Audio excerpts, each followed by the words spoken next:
I just finished using this reusable cleaning rag to wipe around my radiators and under my radiators, and I vacuum like every day, and even so I still pull up all kinds of stuff out from under my radiator. So I just wanted to give you a quick demo and show you one of the things that I love about these so much is how easy they are to rinse off and clean.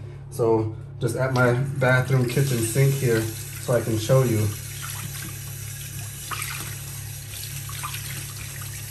Just run some water on it and give them, just rub a little bit, and you can see all the dirt and stuff floating around in my sink that comes off there. You can see that also they hold a ton of water, so that's one thing when you use them, just make sure you wring them out so you don't have too much water in it when you use it. But then it's back to pretty clean. I mean, I'm super impressed with it. Definitely better than using paper towel or rags or anything, so I'm a fan.